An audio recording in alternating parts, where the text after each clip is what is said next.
Order in the court. Today we're putting one of the most debated movie characters of all time on trial, Jenny Curran from Forrest Gump. The prosecution claims Jenny is guilty of emotional manipulation, and I cannot afford another producer because I'm doing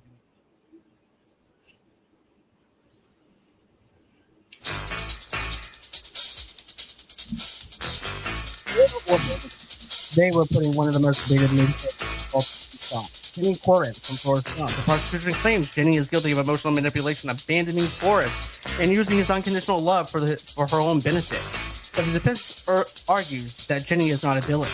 She's a victim of trauma, doing her best to survive in a world that never showed her kindness. Today, the jury, that's our judges, and you watching at home, will decide, is Jenny Curran the true villain of Forrest Gump, or is she just misunderstood, soul-searching for peace? That is the trial of Jenny Curran, presented by movieloversunite. So let's do this. Dun dun. Hey guys. Thank you, Your Honor. You're welcome. Please rise for the Honorable Padawan Fredo and Johnny Gregorio. Okay. So, Brian, you said that Jenny is... Now tell me what the case is about. I know that there's some stuff that's going on with Jenny right now. She's traveling around giving people AIDS. What's going on? Because I know there's some trouble with Forrest right now. Okay. Judges, my opponent across the table, and to everyone listening, what I'm going to say for my statement regarding Jenny Curran. Jenny is, without a doubt, as I see from what we have seen in the film Forrest Gump, directed by Steven Spielberg, directed by Robert Zemeckis, is a portrayal of a woman who, at the young point of her life, had a support system that was meant to help uplift her, that was meant to guide her and to help her understand the way to live through life. But instead, that support system turned on her, abused her, and gave her incredible and intense pain that has followed her throughout her entire life. And despite whatever you see in the film is up to your open interpretation, you can say Jenny Curran is a dysfunctional woman. You can say she is broken. You can say that she doesn't understand herself, which are all true, because throughout her life and through her youth, she is running from a pain that was given to her as a child. And it's only until the end of her life she finds what she's supposed to do, who she's supposed to love. It's honestly the most human portrayal of a person that you can see on screen. So for everyone out there to say that she is a villain when she's only doing is just surviving through life. Now, I will present some evidence. I will have some statements, but I will not waste so much time here. I will present them later on, as my opposing counsel will do as well. Okay. Counsel, do you have anything to go with your opening statements? Yeah, I'd like to open up, thank you for bringing up the betrayals, because obviously there are lots of betrayals here with this case, especially when it comes to a particular Jenny Curran. So to open up, I am going to present a few slides of my opening argument, going over the prosecution and why Jenny Curran Gump is absolutely a villain. So, what is now in section? I'll go on ahead and go over to Ryan for his case. Okay. Oh, sorry, I'm trying to get the presentation going. Okay. Completely very strong allegations so far. Yeah, very strong allegations. I definitely see why you guys are here here. I know that Brian is over here defending his client, and Nick's over here in the defense. So I hear both of you your pleas and everything, and I'm sure the jury to my left has also heard your pleas as well. So let's go ahead. Let's open it up to Ryan.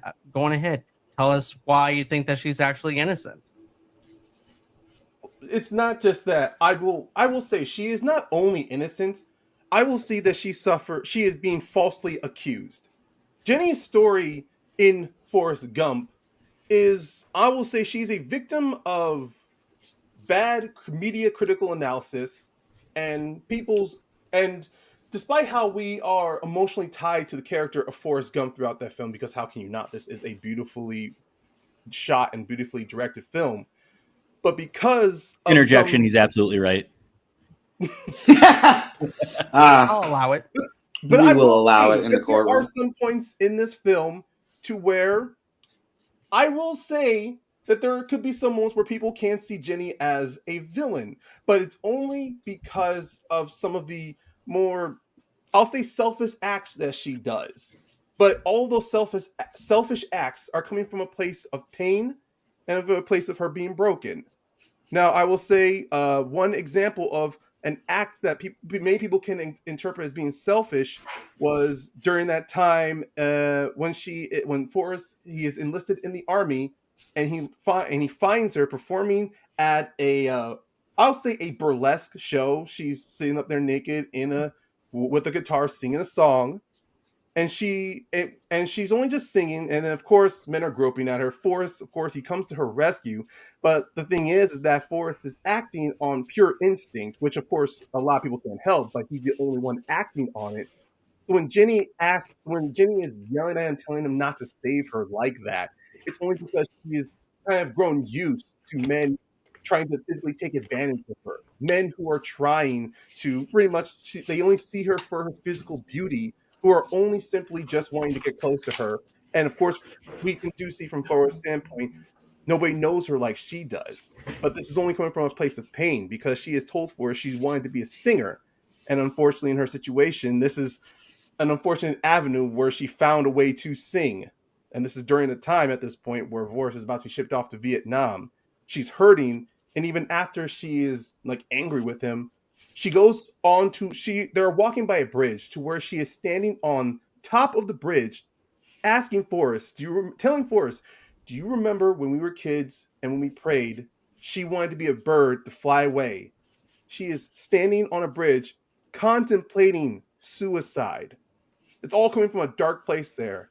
And Forrest, even though he doesn't understand what she's doing, there is a bit of concern you see there, to where a little bit of that darkness inside of her kind of peeks out. And it's only until Forrest says something she snaps out of it. And then she catches a truck. It's one of those situations where you see that she is deeply hurt and she is running from that pain. And it's the only thing she can do. Because when she's not near Forrest, she's nothing but confronted with those negative feelings, those negative thoughts that not many person in their sane mind would want to deal with. I've heard some wild stories in my courtroom. This one's like the greatest hits album of bad decisions. But I have to say, your statement is very moving. And it just saddens me to see her in a dark place like this. And to be able to see men trying to grope her at any given moment. And so happens to be this nice soldier boy just comes over there in knight in shining armor and just goes on ahead and tries to just be there for her. I understand perfectly well of what you're trying to present to me. But here's the thing. He wouldn't, if she wasn't there in the first place, Forrest would not have to be there. But Well, go on ahead. I feel like hold on one second, Mr. Fredo. Hold on. I just want to mention this. This is a federal court system. Normally, it's only run by one judge, but this is such a federal case that we actually had to bring in two judges. So go on ahead, Mr. Fredo. Yeah, so just like my co-judge here is having two roles as well. He is the bailiff. I have been also the stenographer. We have John making his opening remarks right here. Just want to point that out. And we have Ryan right here. Hold on. Let me just give me 1 second. I got to clear off the background because they need to see this. The people need to see. People need. And then we have right here, we have Ryan making his opening remarks. Damn, he got my hands right. And so I just want to make sure we're covering all bases here in this courtroom, and Exactly. I feel like we need everyone to be heard. I just wanted that to be clear. Thank you for thank you for stating that. I do appreciate that. Now everybody knows how poor we are and how under budget we are in this courtroom. So I do appreciate that. Mr. Krafkus, I know that you have your statements that you need to make about Jenny, so you can now may proceed with your case. I do. And while I load up this share screen here so I can share with you a few pieces of evidence that would definitely implicate Jenny Gump as being a villain, let me just ask you this. Does every villain have an origin story? That's rhetorical. The answer is, of course, yes. And just like every origin story has to start somewhere, and with Jenny, it started with the very unfortunate and tragic treatment of her and abuse when she was young in life. It's unquestionable. She was absolutely mistreated. She was brought up in a world that was unfair to her, and she really had to do her best to survive. But unfortunately, that world created a monster, and it's someone that really throughout the entire film never has any personal growth, which is why I've titled this argument, Jenny Curran Gump, a villain in hippie's clothing. Who is Jenny? Jenny Curran is the childhood best friend of Forrest Gump. She's both emotionally and physically abused by all men in her life but one. While tragic, Jenny's decisions hurt her life and Forrest's.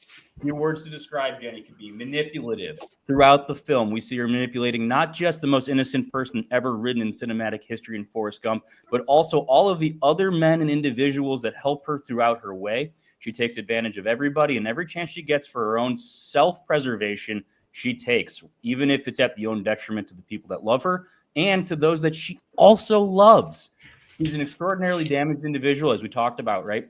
She is abused. She's been used. Her own father was molesting her. She ran away from home. And Wesley, her later boyfriend, who gets her to radicalize and join the Black Panthers of all groups, ends up, beating her, and she still routinely goes back to him because she's also unstable. Jenny can't make decisions for herself, whether that's cause of her upbringing or a personal thing that she just kind of adopted, right? She breeds the chaos. She lives for it. Everything that Jenny does is centered around how do I change and how do I move and how do I not stay here, making her emotionally unavailable. At every opportunity Forrest gets, she doesn't open up to him. Even when she finally caves and they sleep together right before, as Ryan put, before he ships off to Vietnam, he's still not emotionally there. Before Objection. They don't sleep together before he goes to Vietnam. Sustained. You're right. I'm sorry. And she did open up to him on that She showed him some boobie, though. And then what'd she do? She gets on the bus and she leaves him again with Wesley of all fucking people. So what does that tell me about her? She's a very free-spirited individual, right? She's not too concerned with the here and now or the who and they. It's all about herself. And that's ultimately what a free spirit is, right? Somebody who's most concerned about how can I make the most out of the situation for me, whether it's self-preservation, survival, or at the end of the day, just making a quick buck. She's also extraordinarily self-destructive. And this is something that's consistent throughout the entire film. Instead of facing her challenges, even as a young child, which you can't fault her for because they were grotesque and obscene, but she doesn't face them. Instead, she chooses to run away, and she puts it on her best friend, Forrest, to help her do this. Forrest, of course, being the innocent, incredibly loving person that he is, offers her everything in the world. But instead, she still goes back and she doesn't look the other way. She doesn't help him. She doesn't even say thank you for it. She sleeps in the same bedroom as him as a child, and they grow up together, and she never once expresses a gratitude and a love for the person that has shown so much for her. And last but not least, and this is honestly, appreciate Ryan talking about the betrayals, probably the biggest characteristic of Jenny that makes her a very clear-cut villain, is that she's not trustworthy. You give Jenny an inch, she takes a foot. Forrest comes back from Vietnam. They go out together. They have a great time. He rescues her from a very scary situation. How does she repay him? She sleeps with him once while she has AIDS, and then up and leaves while pregnant, having a baby, and then not telling him for 4 years. Imagine that. The love of your life. You finally get with her. You finally show that you're both meant to be one another. You're one together. You grew up together. You're best friends. Now you're lovers. Over 30 years of friendship I have over here. Exactly. That's what I have on the record. Friendship. And what does she do to repay that? The one time that she makes herself emotionally available to you, she up and leaves, making her... Mr. Krafkus, I don't mean to interrupt. I love your sentiment. I love your statements that you're making here in this court today. And you're being heard by everyone. I just want to mention this. Correct me if Yes, I'm wrong, but isn't Forrest, doesn't he have like a low IQ? Isn't he? I'm just wondering. He has some Well, I type really of appreciate you disability, bringing that right? up, sir, because he does. Is my Forrest does have co-judge leading the? Are you leading the case here? Now, I'm just going by with the Honorable evidence that's John in front of me. is just That's doing all his I'm best doing. Do I to need to? Do I? Did he? I Do we understand. need to have a council I meeting, John? understand that both councils are meant to disclose evidence, which is part of a trial. But it I have the does same kind of files that seem you have, there is Mr. no Payne. there's no non-bias coming from my count from Excuse the me, from Mr. Payne, but I am Mr. being non-biased on all accounts. I am not swayed either way. I am hearing the defendants. I am here on trying both to hear sides as this well. out. I just want to make that known here today on this withdrawn. court. to answer your Honor's question.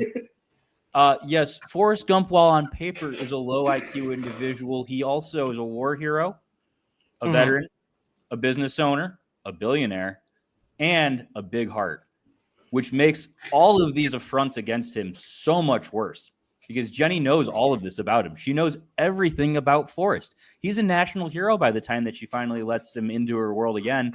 And what does she do to repay him? She runs off, has the baby, comes back to him, says, hey, I have AIDS. By the way, I probably had the AIDS when we had sex. And here's a kid. Oh, let's get married. And now I'm dead. That's it. That's her life.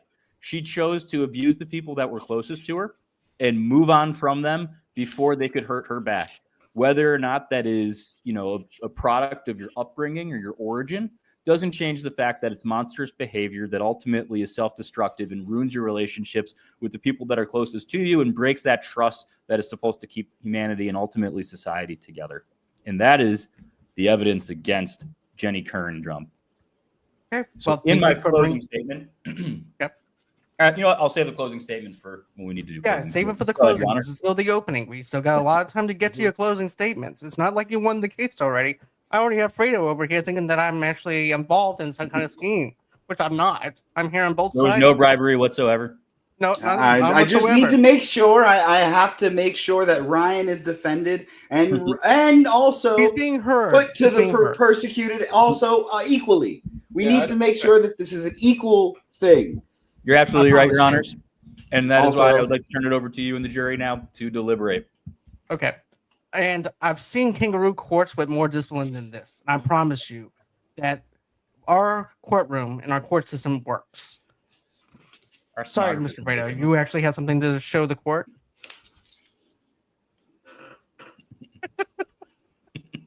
That's a Thank you beautiful. for that lovely picture. That's a It's beautiful, amazing that I can that's see a all of beautiful Forrest Gump in painting that. of Jenny and Forrest by the lake by his house during the 4th of July. And then one more. I'm sorry for just real quick. Had to finish this last one up. This was that last slide for us.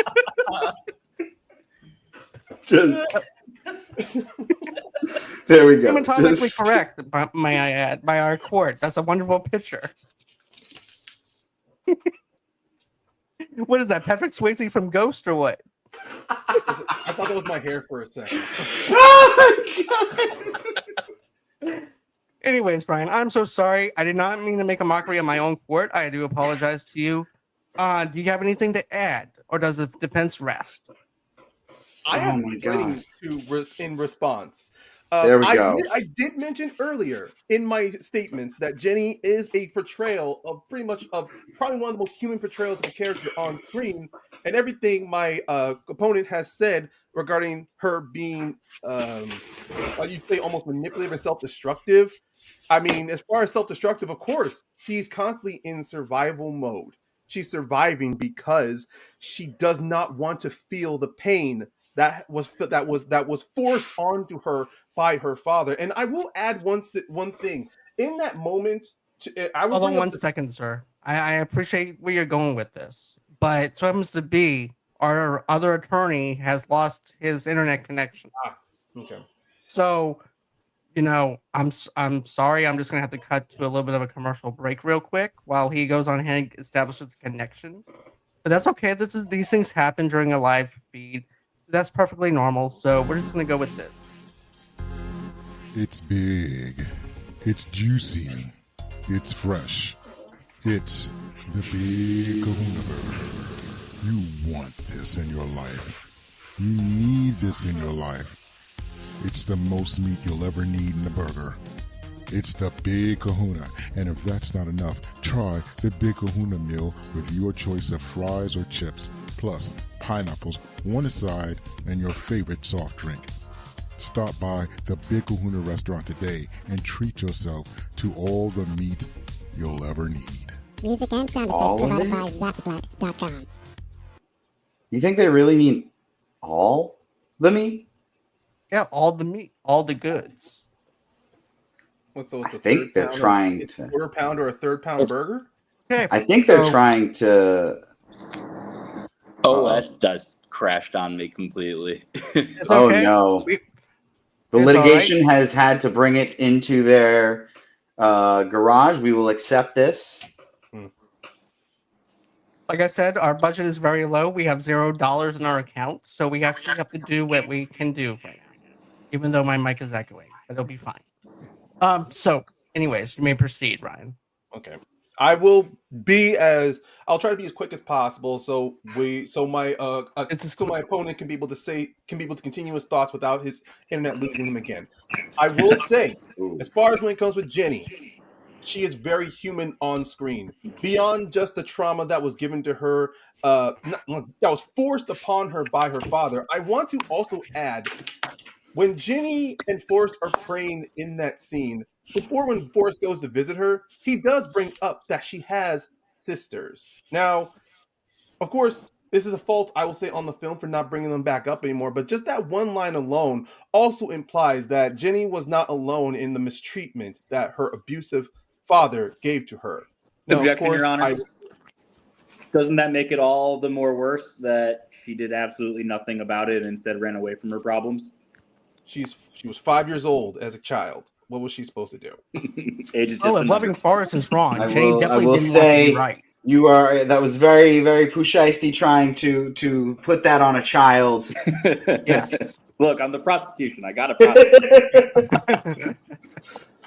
I did also bring up in my argument that reason Jenny is seen as a villain is because of, I will say, badly interpreted media analysis. And I will say while the film is great, there are some issues the film has, which is setting, of course, of the time frame within that whole film.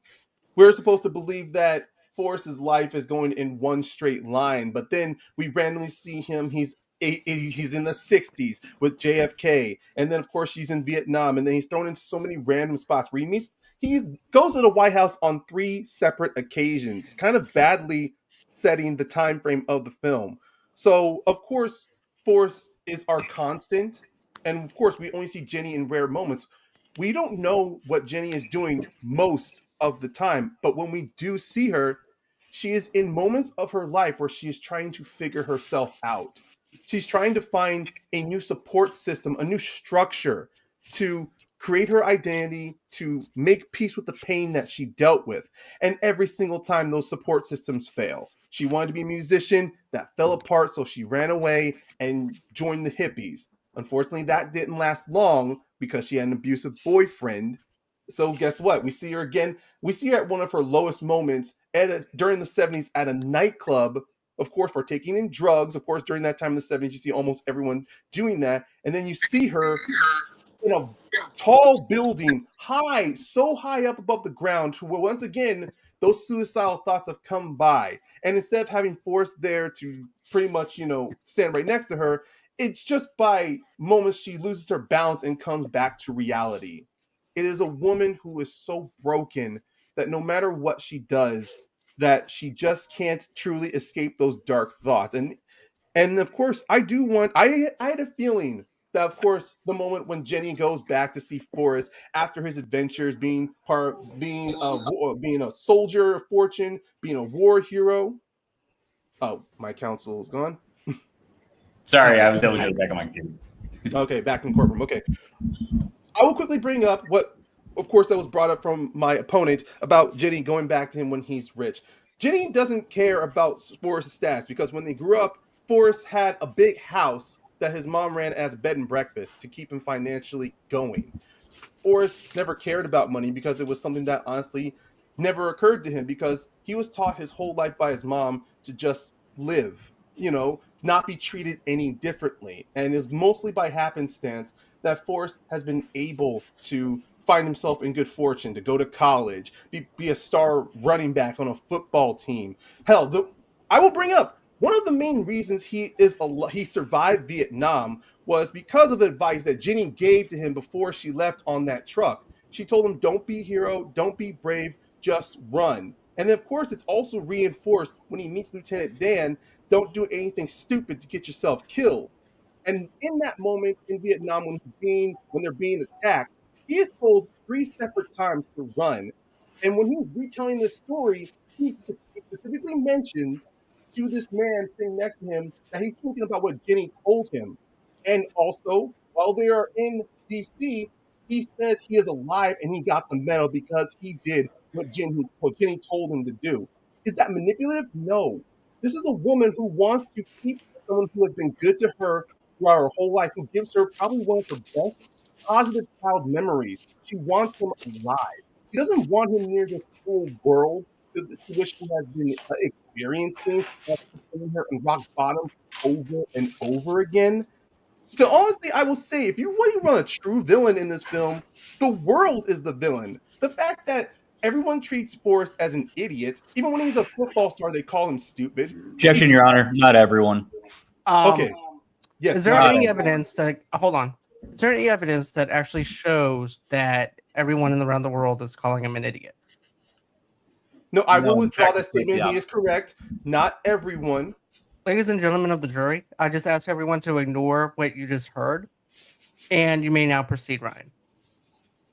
Withdraw my statement that not everyone calls him stupid, but he is treated Sir, differently. you're actually going to be disrupting the court right now if you keep on saying that. Hey, no, he is leading No, with a he different acknowledges, train of fine. thought. Yeah. He's acknowledged. He is acknowledged, and he is leading with a different train of thought. Okay. But the film is trying to constantly reinforce this idea of questioning Forrest's intelligence instead of his character, which he is treated well with by his character through his interactions with Bubba, through his interactions with his mother. And despite the rough relationship he has with Lieutenant Dan treats Forrest with respect with his character. And despite how people have viewed his relationship with Jenny, there are unhealthy moments in their relationship. Forrest immediately going to physically assault anyone who touches her. As much as people want to see that as a hero moment, that's also a little bit unhealthy. I mean, because Forrest, when he sees her in pain, he goes to protect her. But at the same time, it's kind of in a way of the violence that he is putting on other men kind of triggers that violence that was put upon her, which is why every time Forrest is rescuing her, you hear her say, "Stop, stop, stop." Jenny, in some ways, is always mentally being reintroduced to the violence that was put upon her. So, of course, I can't blame. I would hate her for constantly running away from him, but at the same time, she's trying to figure herself out. So I can't blame her for wanting to find herself, to wanting to understand herself. Well, counselor. That was quite a sermon. You almost had me ready to file charges against the entire planet.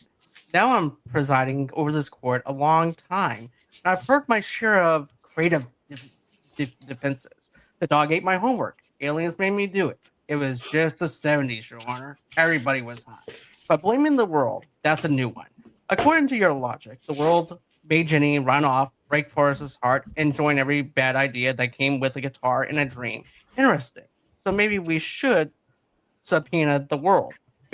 Your Honor, I didn't say the world made her. I said the world is reintroducing these thoughts into her head. I mean, if she truly wanted to not be a part of the world, she could have honestly stayed with Forrest. But that moment after they sleep together, yes, it is viewed in a negative light that she does leave. But at the same time, she is growing up. She is maturing. Interjection. She's taking responsibility. She is not growing. In fact, throughout the film, we see consistent lack of growth from Jenny and emotional abuse when she does things like stand on the top of a bridge and ask Forrest questions that are, to the person then in the right of mind who doesn't have a potentially low IQ, as we know he does. Mr. Krafkas, we did not insult the other lawyer in this room either. How dare you? What? We did not insult. We don't. I said really Forrest. insult. Forrest has the low IQ. Well, I'm sorry. Not the Now other I have the low IQ prosecutor for in the even room. thinking Yeah. about this. I am so sorry. I apologize.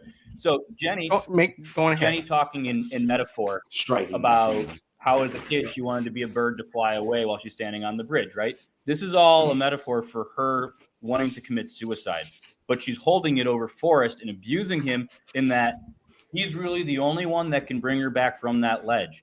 And even though in that moment he's successful and he gets her back off the ledge, she doesn't jump, she still runs. It's a key center point of her entire character. She tells Forrest to run. Is a survival reaction. Sure, there's flight and flight. But in her case, she always runs, and Forrest does not always run. Forrest sometimes runs into the fire. I feel like "Run, Forrest, Run" was a key phrase in that movie. I feel like that is he ran a lot, sir. Absolutely, Who he was the runs person throughout that the film, said, "Run, but he Forrest, run, grows Forrest"? throughout his running. It said on Jenny tells him to run, Forrest, run. She does, but Jenny consistently takes her own advice and runs from the situation, whereas Forrest grew from that advice and first ran from adversity. He ran away from the bullies that wanted to beat him up. He couldn't fend for himself. He was crippled at that point, but he broke through the chains that held him down with the braces on his leg, and then ultimately used his running to advance himself and to grow as a person. He goes on to become a football star. He goes on to become a war hero who saves many lives. And every single time through all of these stops, Jenny comes back into his life. And then what does she do? She runs away every single time, even up until when she dies. She doesn't come back to him until she's got a terminal disease. It's messed up. They finally get married. She's got HIV/AIDS. Imagine that. It is never I will say, point of order. It is never stressed in the film what disease she has. Yes, to some people it can be. No, she dies of HIV/AIDS. That's a known thing. No, it's not said that. It's not. I'm not talking about what is confirmed after the film is over. I'm talking about simply what is within the constraints within the film. Right. She knows she has HIV/AIDS when she dies. That's how she dies. Counselor, you make a compelling case. I haven't seen this much running since Forrest himself broke out of those leg braces. Now, I understand the whole fight or flight response, but Jenny made flight her full-time job. Girl was running like she was supposed to play for Nike, be in a Nike commercial. Still, I have to remind this court, avoiding your problems isn't technically illegal, though it is highly suspicious in matters of love and common sense. Maybe Jenny was running from something, or maybe she was just running towards a better plot twist. Either way, I'm getting tired of just hearing about how she's just running. But all right, the floor is open. Let's hear your other defense now. Go ahead, Ryan. Okay, since running is not I judge as much as I can appreciate the summation. The whole point of this film, from both sides, is that Jenny and Forrest are always running. I mean, it's something we cannot avoid. And she also said that they're like that is what she is avoiding. Running, her way of running is a sense of avoidance. If Jenny was being treated for mental health, then these questions can be brought up to Jenny, and it's like, how come she's avoiding not talking about what her father did to her? How come she's using other ways of having bad taste in men as a way of trying to avoid that pain, but unfortunately coming back to her? But I do want to counter. Point of measure: mental health services were available. Really? Sorry, mental health services were available throughout the entire Mr. Krafkus, I don't see that in the evidence folder that you have presented to the court.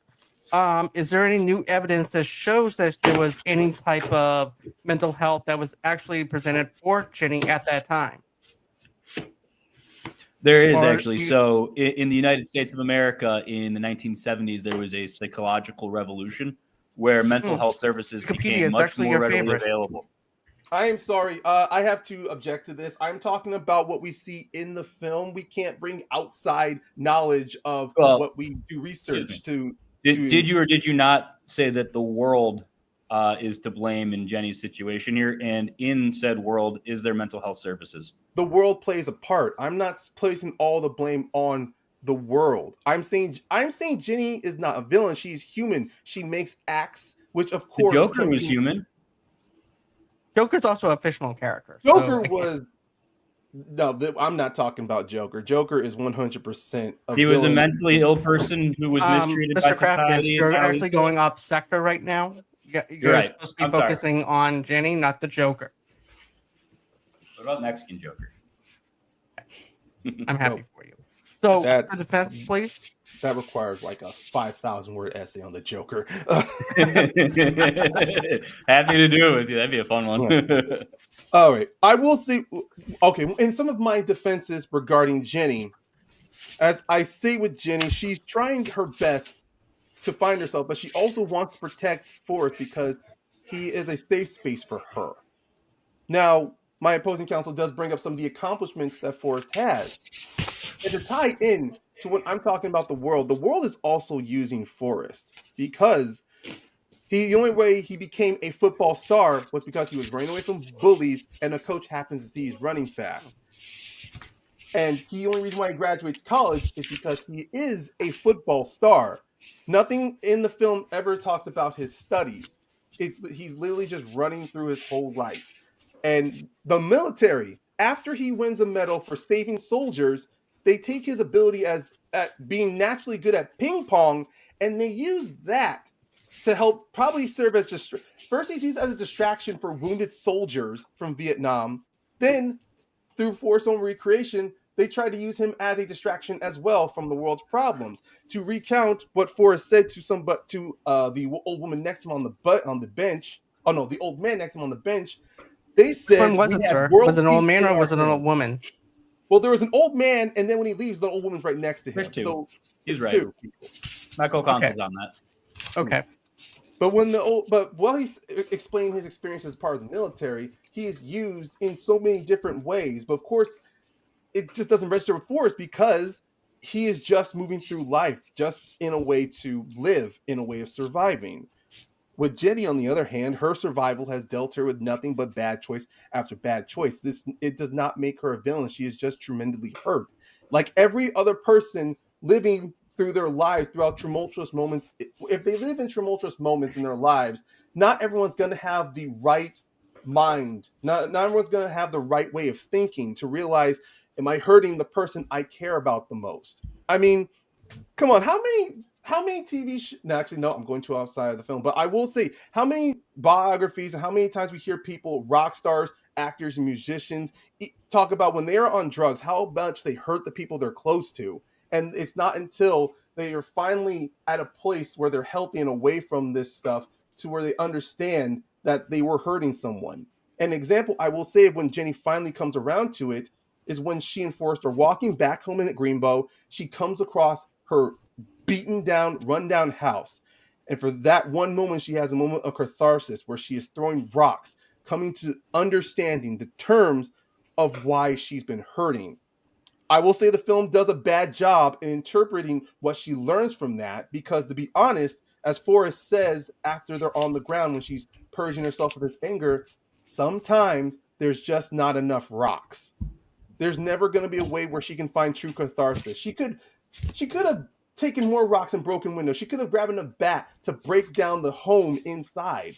That still wouldn't have cleaned it, because then she's left with the axe she made, which is why when we do see her later, she is at a healthy place. She is more sound. She does understand she should have told Forrest about his son, but also she does apologize to him. She does say she was messed up. She was in a bad spot. You don't say she goes through an arc. She is going through an arc there. She's coming to terms with her terrible childhood. Who else who had an arc? Noah. True. Good point. Good point. But the arc Go ahead. But the arc itself was only meant so the animals can survive while everyone dies. Well, But, and half of my people. Fredo, do you have anything you want to add? This What is is when that, we Lord? lost. This is when we lost our one counsel, Nick. This is the Lost, but I was found. right. Lord And is my light. he came back, and Ryan finished his arguments. This is Ryan finishing his arguments. Mm-hmm. You know, this is everyone. Then we have We have this one. I think they were both kind of arguing at each other at this point. Yep. I definitely see that's the what argument. picture says. This is we were tense up here. We just didn't know what to do. I was scared to be honest. And this is when John finally was trying to lay down the law, and I got very quiet. You see, Nick was having a moment down there, and Ryan was listening. I look like Butters. Ryan was listening. Said Huh? I look like Butters with my mouth just closed like that. Do not make fun of our artist in our court. He's I'm doing the not best making he fun of can. him. I'm just noting the similarities. He's best friends with Forrest right now. Butters is definitely the first South Park character I think of. It's Oh my the way you have God. my curls down. It's just the way you have my curls down. Yes, I understand entirely. What's up, I bitch? am You wanna trying- make some fucking money? I am trying here. Mr. Fredo, do you have anything that you want to add to Ryan's? I will say I think that he makes some very solid arguments here. There is a bit of a beaten down woman here that we are dealing with, and yes, I'm not saying it makes up for everything in the world, but a battered dog, when tried to be fed, will bite you. So I understand we are trying to discount the evidence that Brian here is saying, but I think it is hardcore evidence that definitely is valuable and sustainable in this court. Okay. So, if there's no other, make your closing argument. I would like to make a closing statement if I could. Yes. Thank you, Your Honor. Have the floor. Now, the defense makes an excellent point. Jenny is absolutely a battered individual. She's broken, damaged, worn down by the world. There's absolutely no questioning that. And as I've made very clear in my own statements, it's true. The world has done her a disservice, but that does not mean that she gets to do a disservice back to the world. Jenny dumps her responsibilities on a Purple Heart-earning veteran who always unconditionally loved her despite her many abuses of his trust, safety, and honor. She uses Forrest emotionally and physically for her own personal gain and self-gratification, leading her down a self-destructive path, resulting in her own early demise, leaving both Forrests she loves, that includes her son, to live on without her. Jenny Gump is a tragic representation of the lost generation, but that does not exempt her from being a true monster who uses those that love her the most. And ultimately, when it boils down to it, the themes that run true throughout the entire film, even when she comes back at the end of her short life, due to the fact that she was using needles and having sex with random strangers and potentially contracting sexually transmitted diseases like HIV/AIDS, which ultimately ended her life early, and then potentially giving it to both her son and her lover, Forrest Gump. It's just clear and evident that throughout the process, Jenny never really considered anybody but herself. And even if it was unintentional, ended up becoming a villain that in the history of films doesn't really exist, right? She's the love object who ultimately is not lovable. You can't like her. Even when she comes back to Forrest, it's for the wrong reasons. She only came back to him because she had the son. She had 4 years to make that decision. Forrest had all of the money in the world at this point. She could have taken care of both of them, no problem whatsoever. However, she neglects that. She neglects him. She abuses both Forrests in her life now because her son grows up the first 4 years of his life without a father.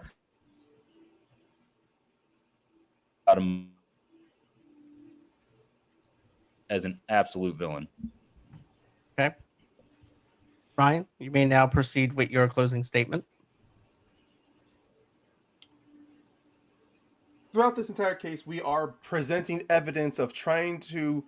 Jenny is, without a doubt, I can say a broken person. And throughout this case, myself and, of course, my opponent does bring up some very good evidence and some clear statements.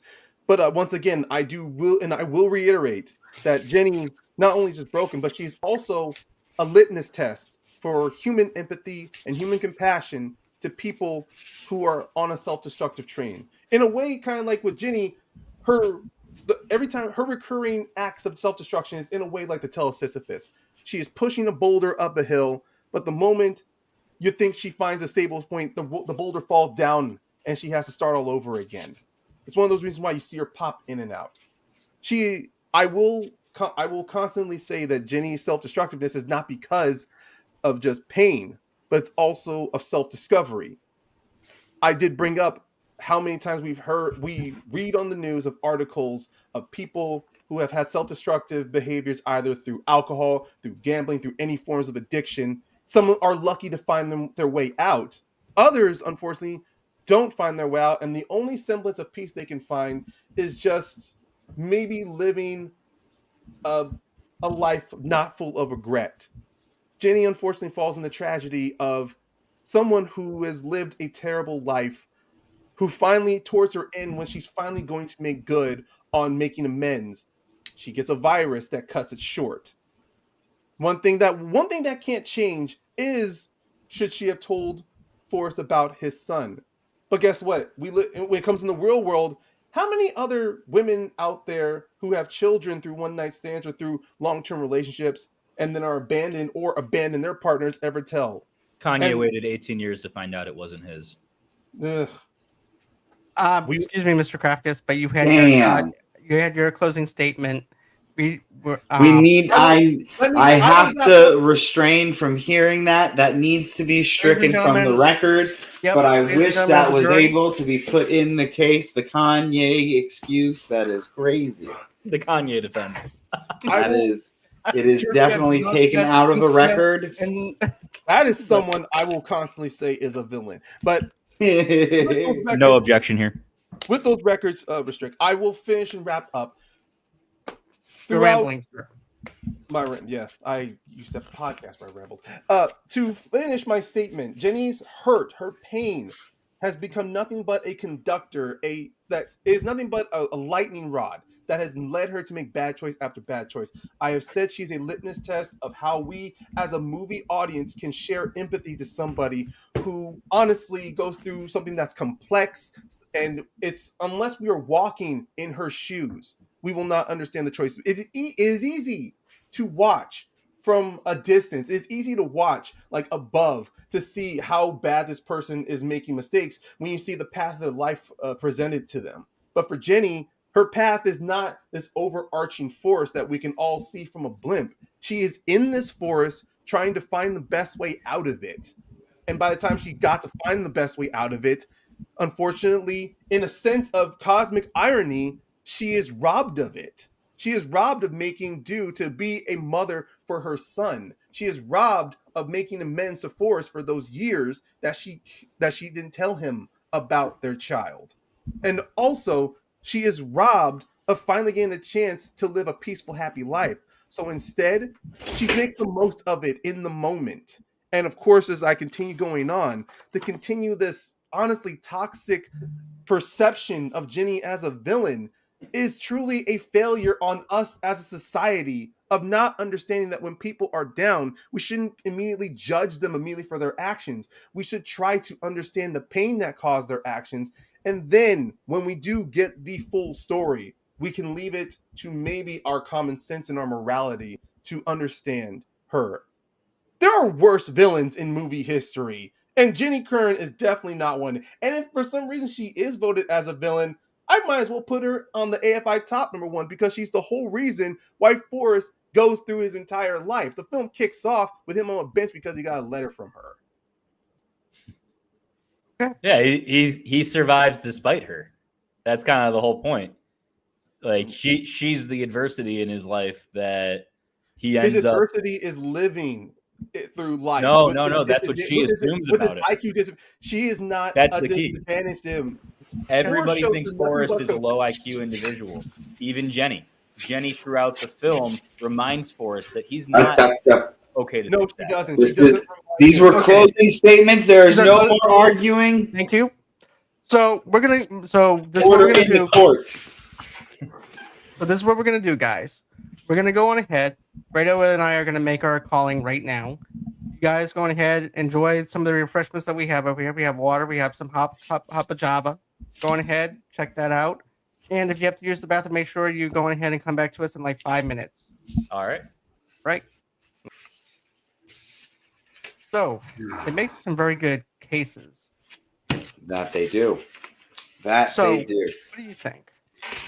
Well, I mean, Ryan has a solid argument using the Eminem defense. I mean, he came off right away listing all the problems that Jenny had and the reasons and why A lot of mental someone would. anguish. Yeah. Huh? A lot of mental anguish, a lot of Yes, but also trying to bring light onto the situation and understand what's it called? Understand who she was as an individual. And I think he had a hard time, not a hard time. He had a hard assignment, but I think he did an amazing job holding it down and actually bringing it on home. I definitely do. I think he brought it home really good. He ended up making some great statements within the context of what he has for his evidence. And I do feel really, really moved in this whole entire in Ryan's statement. I do feel like that, she went through a lot of mental issues and stuff like that. And also too, not only that, but with her father, and then trying to find an emotional balance between the life that she had as a kid and then an adult, stuff like that too. That's also a very hard thing to Yeah. break, But we also obviously we can't forget Nick and his arguments. I very clear cut and decisive. He came with a lot of presentation. He definitely did. He didn't just have notes. He actually showed us the evidence at hand, and he presented it very well. And I do have to admit, it is very wrong for someone to take advantage of a mentally challenged person. I think that is very wrong. I think that, and I see that one of our lawyers is back already, but that's okay. But I do want to mention this as well. I do feel like that it's wrong to take advantage of someone with a disability and to sleep with them, and also have AIDS and have a kid later on after he just got done running, and then he has to come back to that, and he's just sitting on the bench, and he also has candy for her, not knowing what's at hand. He's thinking that, oh, I finally get to see the love of my life again, and then lightning crashes, and it happens to be he has AIDS, she's about to die, and he's about to be by himself, and now he has just a little kid by himself. So it's just heartbreaking. I'm just looking out for the kid's best interest and also Forrest's best interest as well. But what do you think of this? Do you find her guilty or do you find her not guilty? I believe that this is a very hard case to really try. I think that there is I know you have your secretary over there, but it's okay. Yes, yes. My fiance coming in with the help over here. But yes, I believe that it is a difficult thing here to try. It is hard to really favor either way, but I will say this. I think that as much as I love Ryan's argument, and as I really do, I've been champion for him this entire time because I feel like one of my judges might have been a bit biased. I'm still. I have to. Okay, I'm glad there's admitted because I was going to have to put in a subpoena to have. No, you don't have to subpoena me. It's a reason why I was kind of, because I'm always looking out for the kid's best interest and also the father's best interest. I'm also looking at the IQ that Forrest has, and also he just realized he also has a son. And so, this is what I think. This is what I was looking at. Down to.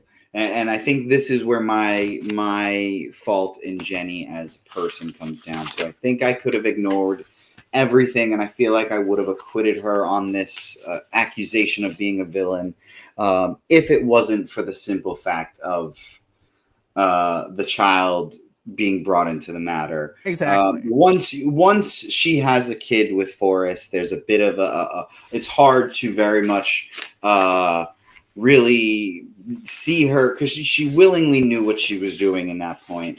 There's no ifs, ands, or buts. There was ways she just could have not done it.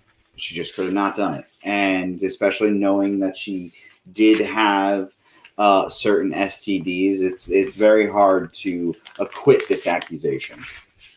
I definitely agree. So I'm gonna have to go with the fact that she's guilty as well.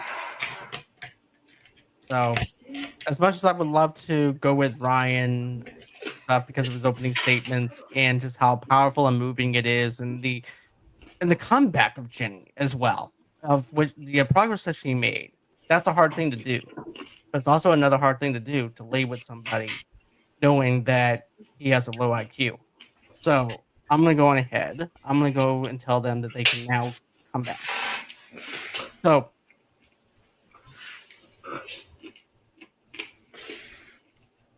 there we go.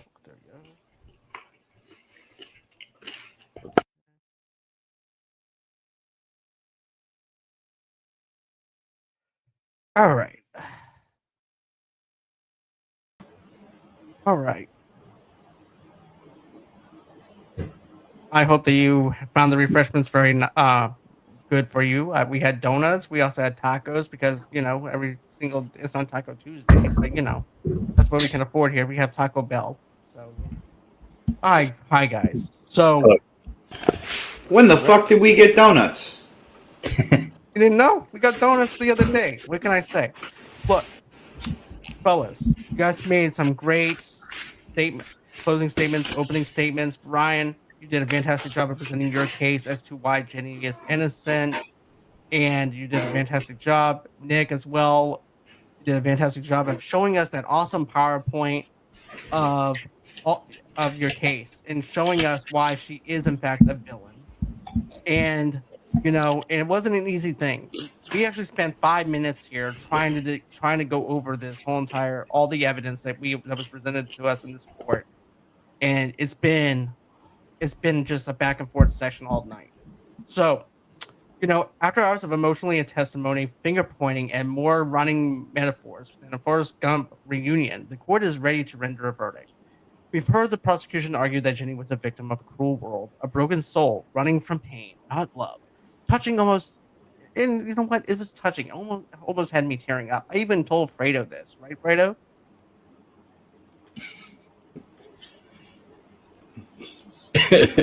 Yeah, he did. Oh, yeah. He did. Oh. Woo. I'm gonna have to fire you and hire you back. You almost had to bring the paramedics in here. Whew. Right?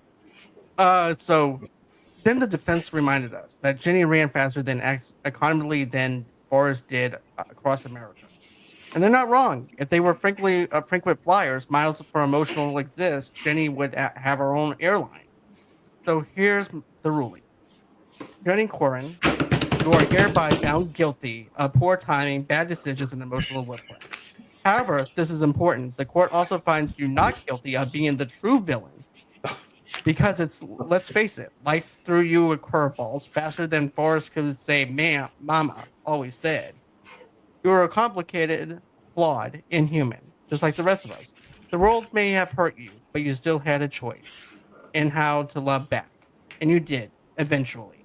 So in the case of People versus Jenny Curran, the court declares Jenny is guilty of chaos, but innocently of vanity. And so, that concludes our court case. Do you guys have any final words? This is all for entertainment purposes. In no way, shape, or form are any trauma victims ever to be thought of anything other than what they are and what they want to be. So quickly.